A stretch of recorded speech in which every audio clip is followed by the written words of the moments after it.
Wel, bore da iawn I chi.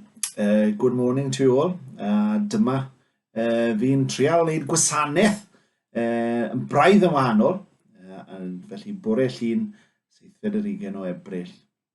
Fel chi'n gallu gweld fi mewn lleoliad tipyn yn wahanol i'r neuadd fel arfer fi'n cyfarfod chi. Ond byddwn ni'n gobeithio yn gallu trosglwyddo'r un fath o neges. I'm in a somewhat different sort of surrounding today compared to the hall, but hopefully I'll be able to share a clear message. Wel, gobeithio bod pawb yn cadw'n ddiogel. Disgyblion, a fi'n sôn y disgyblion o meithrin I flwyddyn 11 fan hyn, yr holl staff a'ch teuluodd wrth gwrs. I hope everybody is keeping safe at the moment. From the pupils, from the nursery to the ELM pupils, staff and all families. Mae'n gyfnod anodd, od iawn ar hyn o bryd, a pwrpas y gwasanaeth heddi felly yw rhannu rhai negeseuon o'r pwysigrwydd I fod yn hapus, peidio poeni, a gwneud yn gorau o'r sefyllfa. So the main message from today is that importance of being happy, not to worry, and make the most, do our best in this situation. Rydym ni'n gyd yn gweld eisiau gilydd, fi wir yn gweld eisiau chi. Byddem ni wrth y modd ar hyn o bryd, gwasanaeth llawn yn cynnal fath o gwasanaeth, y neuadd yn llawn de. It would be brilliant now to be in the hall full of pupils and staff and sharing a message. Ond ar hyn o bryd, ni'n goffo sefyll fel mae Llywodraeth Cymru yn rhoi cyfarwyddiadau clir I ni. Mae rhaid I ni hunan yn ysio sefyll yn yr cartrefi. A mae fe mor bwysig bod ni'n dilyn yr cyfarwyddiadau yna.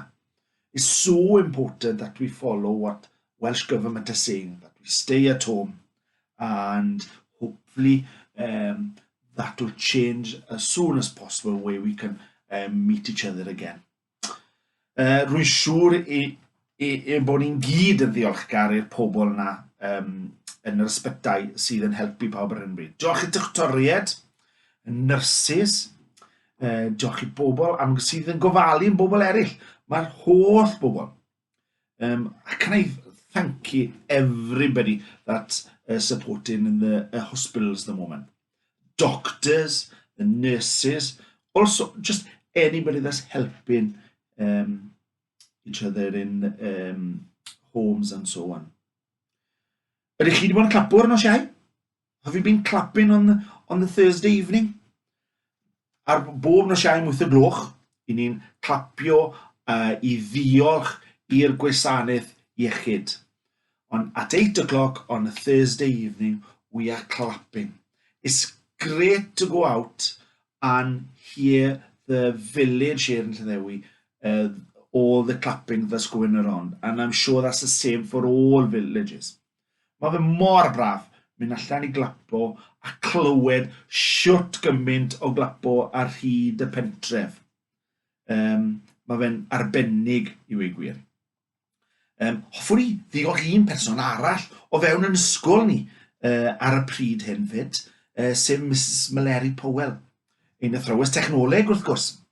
A mae hi wedi bod mewn yr ysgol yn creu goggles, neu visors maen nhw'n galw nhw, I fynd i'r ysbytau a'r cartrefi gofal. Mae erbyn hyn rwy'n gwneud 165 gogl. Okay? A teclynnau, dros 100 o teclynnau hefyd I dala'r goggles ma at ei gilydd. So can I thank Mrs Meleri Powell, our technology teacher, of course. She's been creating visors to go to the hospitals and care homes. She's done 165 goggles last week, or visors we call them, and also over 100 extension clips to hold the visors together. Yn arbennig. Wow! Wel, chi wedi gweld ambell un o'n ni nawr ar fideo. Sut mae'r dysgu o'r cartref ma'n gweithio i chi? How does this working from home, how does it work for you? Mae wedi bod yn braf gweld yr holl waith sydd wedi bod yn dod mewn ar y safle Teams ma. It's been brilliant to see all the hard work and excellent work that's going around, and it's been uploaded onto Teams. Rydym gyd yn gorfod newid ar hyn o bryd. Okay, we're all changing the ways we work. And ambell waith, fydd pethau ddim yn gweithio. Sometimes things won't work. Maybe the internet connection won't work. Falle bydd y we ddim yn gweithio. Falle bydd y cyfrifiadau ddim yn gweithio. Ond y peth mwyaf pwysig yw byd o panico. Achos fel wedi sy'n dechrau'r gwasanaeth yma, gwneud yn gorau o'r sefyllfa. Dwi eisiau chi trial eich gorau i wneud y gwaith sy'n cael ei gosod, wrth gwrs bo fi. Ond dwi ddim eisiau chi poeni os dyw'r system ddim yn gadael i chi rhoi pethau lan. A cofiwch gofyn am help. Mae yna chi rhieni yn y cartre, brodyr y chwiorydd, athrawon, ochr draw y cyfrifiadur. I fi fan hyn, chi ochr draw fyna. Okay, the main thing is not to panic. When I asked at the start of the assembly, I asked you, do your best. Trying to complete the work that's been set weekly, daily by teachers. Okay, but if there's something it doesn't upload to the computer, okay, doesn't upload, don't panic. Ask a parent, ask brothers or sisters to help you.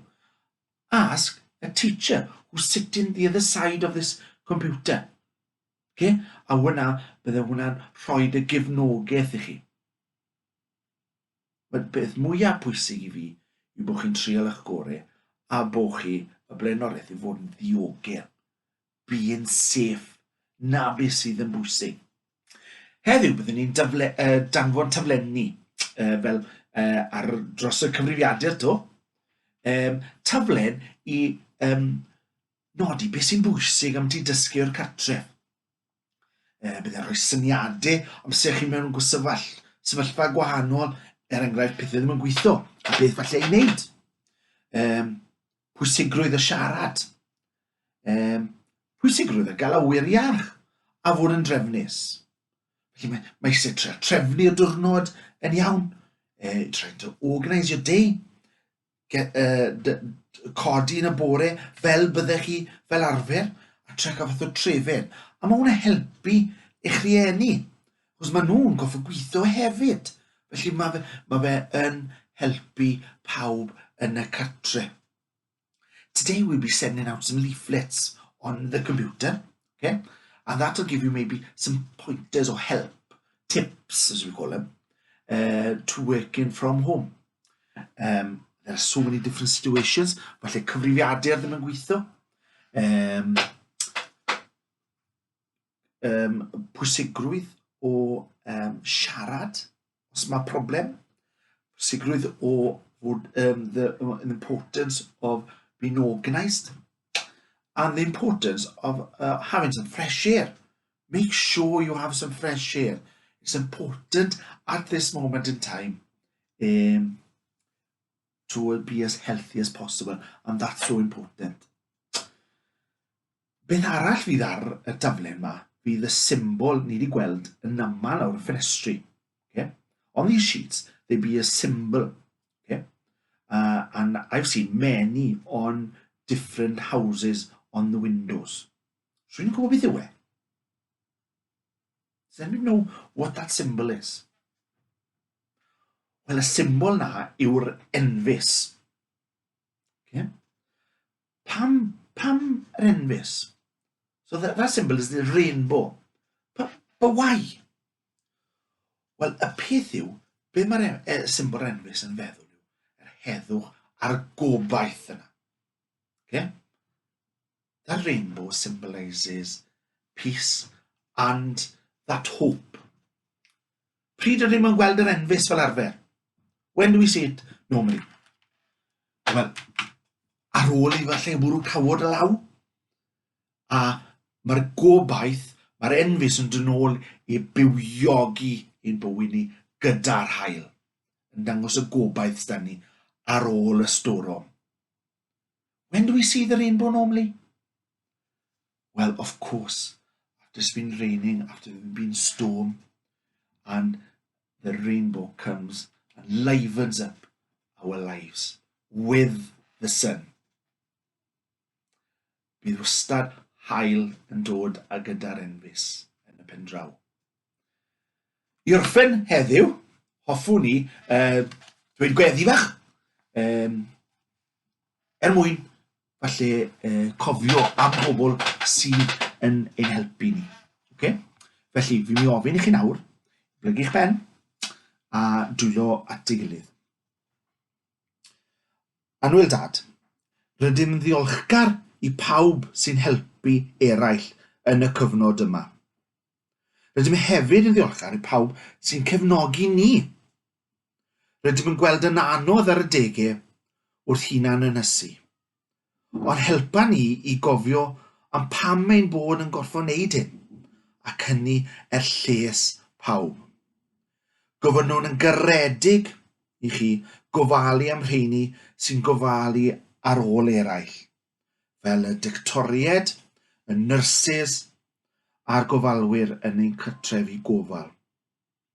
Dear Father, we are thankful to everybody that is helping each other during this difficult time. We are so thankful for those that are supporting us at this time as well.